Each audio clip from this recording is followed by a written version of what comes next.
আসসালামু আলাইকুম, hello lovely users, দেশ ও দেশের বাইরে সবাইকে ওয়েলকাম টু At-Tur স্টুডিও। কেমন আছেন সবাই? হোপফুলি সবাই ভালো আছেন। আর আজকে এই রেসিপি দেখে তো আরও বেশি ভালো হয়ে যাবেন। আজকে নিয়ে আসলাম নাটোরের সেই বিখ্যাত কাচকুল্লা। এখন ঘরেই তৈরি করে নিতে পারবেন, হাজার হাজার টাকা কেজি না কিনে বা নাটোরে না যেয়ে এখন বাসায় তৈরি করে নিতে পারবেন এই মজাদার নাটোরের কাচকুল্লাটা। সো এই কাজগুলোটা কীভাবে বানাতে হয়, টিপস অ্যান্ড ট্রিক্স সব কিছু আমার এই ভিডিওতে দেওয়া আছে। ভিডিওটা শুরু থেকে শেষ পর্যন্ত দেখতে থাকুন আর দেখে তারপর বানিয়ে ফেলুন। ইনশাল্লাহ আশা করছি আমার এই রেসিপি দেখে ট্রাই করলে আপনারা হোপফুলি ভালো রেজাল্টই পাবেন। অবিকল নাটোরের মতোই হবে। সো ফার্স্টে এই জায়গায় আমি দিয়ে দিচ্ছি 1 লিটার দুধটাকে খুব ভালোভাবে জাল করে নিয়েছি। আর অবশ্যই এটা ফুল ক্রিম দুধ হতে হবে। আর ফুল ক্রিম দুধ না হলে কিন্তু এটা থেকে ভালো ছানা আসবে না।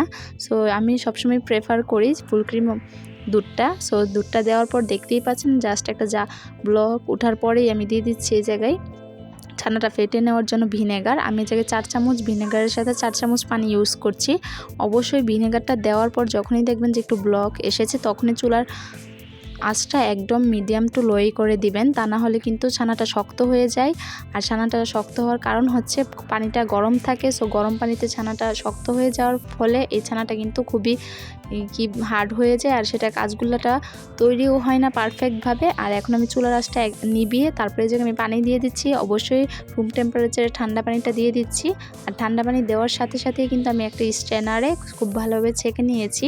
আর অবশ্যই আরও এটা দেওয়ার পর আমি পরবর্তীতে আরও 3 কাপ পানি দিয়েছি। আর পানি দেওয়ার পরে কিছুক্ষণ পরে দেখতেই পাচ্ছেন আমার ছানাটা কতটুকু হয়েছে।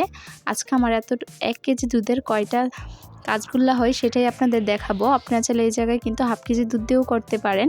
সো এখন ছানাটাকে যখন একটু কুসুম কুসুম গরম থাকবে সেই সময়ই কিন্তু এটা খুব ভালোভাবে মথে নিতে হবে।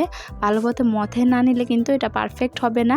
আর এটার মেন যেই কারিকুলামটা সেটাই হচ্ছে এটা মথে নেওয়া। সো আমি দুটাকে সমান ভাগে ভাগ করে নিচ্ছি।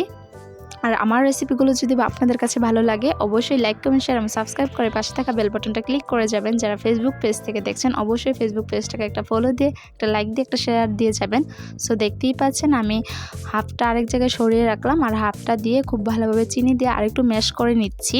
আর এই জায়গায় আমি 2 টেবিল চামচ চিনি ইউজ করছি। চিনিটা দিয়ে কিন্তু খুব ভালোভাবে ম্যাশ করে নিতে হবে। আর অবশ্যই এই পর্যায়েও কিন্তু এটা একটু গরম গরম থাকতে হবে, কোনোভাবেই বেশি ঠান্ডা করতে যাবেন না, সেক্ষেত্রে কিন্তু এটা খুব ভালোভাবে স্মুদি হবে না। আর স্মুদি না হলে কিন্তু এটা পারফেক্টভাবে হয় না। আর এটা আমার এই রেসিপি ফলো করে যে একবার তৈরি করবে সে তো এই কাজগুলার ফ্যান হয়ে যাবে, আমি এটা গ্যারান্টি দিয়ে বলতে পারি ইনশাআল্লাহ। সো আপনারা আমার কথা গ্যারান্টি দিয়ে যদি বিশ্বাস করতে চান তার জন্য অবশ্যই একবার ট্রাই করে আমার কমেন্টে বা আমার ফেসবুক পেজে শেয়ার করতে পারেন। আর কে কোথা থেকে ভিডিও দেখছেন কমেন্টে জানাবেন। আর কাজগুলা এমন একটা সুইট যেটা কিন্তু ডায়াবেটিস বলেন বা অন্যান্য যারা নাকি সুইট পছন্দ করে না তারাও খুবই পারফেক্টভাবে খেয়ে থাকবে। আর যারা নাকি ডায়াবেটিসের রোগী তারাও খেতে পারবে, কারণ এতে মিষ্টির পরিমাণ খুবই কম সলিড ছানাটা দিয়ে। আর এখন আমি মথে নেওয়া ছানাটা একদম চুলার আঁচ মিডিয়াম টু লোয়ে রেখে তারপরে একটা পাত্রে খুব ভালোভাবে জাল করে নিচ্ছি। আর এই জায়গায় জাল করার পরিবর্তে কিন্তু দেখতেই পাচ্ছেন চুলার আঁচটা আমার আম্মু কমিয়ে দিয়েছে। সো অনেকে আবার বলতে পারেন যে কমিয়ে দেওয়ার কারণ কি, কমিয়ে না দিলে কিন্তু এটা খুব ভালোভাবে স্মুদি হবে না। আর এই জায়গা থেকে কিন্তু চিনির পানিটা গলে যাবে। সো আপনারা কি ভিডিও চান কমেন্টে জানাবেন, ইনশাল্লাহ আমি দেওয়ার ট্রাই করব আমার যতটুকু সম্ভব। সো দেখতেই পাচ্ছেন ছানাটা কতটা পারফেক্ট হয়েছে, দেখতে যতটা সুন্দর হয়েছে খেতে তার চেয়ে বেশি দুর্দান্ত হয়েছে। আমি বললে নাও বিলিভ করতে পারেন, তার জন্য আপনারা অবশ্যই ট্রাই করবেন। আর এখন আমি দিয়ে দিচ্ছি এই জায়গায় কনডেন্স মিল্ক। অবশ্যই এই জায়গায় কনডেন্স মিল্ক দিবেন, তাছাড়া কিন্তু হবে না এটা। কনডেন্স মিল্ক না দিলে হাতে গোনা 3 থেকে 4টা উপকরণই তৈরি হয়ে যাবে এই নাটোরের বিখ্যাত কাচকুল্লাটা। আর কনডেন্স মিল্ক দেওয়ার পরে কিন্তু একটু দেখতেই পাচ্ছেন পানি ছেড়ে দিচ্ছে। এই পর্যায়ে চুলার আঁচটা মিডিয়াম টু লোই থাকবে। আর আস্তে আস্তে কিন্তু দেখতেই পাচ্ছেন পানিটা কিন্তু টানতে শুরু করছে। সো হাতে গোনা 5 থেকে 7 মিনিট রাখলে কিন্তু এটা হয়ে যায়।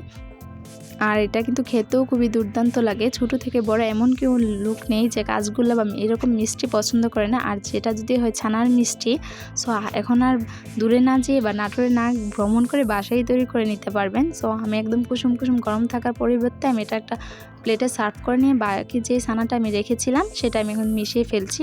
অবশ্যই গরম থাকতে ছানতে হবে, ঠান্ডা হলে কিন্তু ঝোড়া ঝোড়া হয়ে যাবে, তখন আর ভালোভাবে ছানা যাবে না।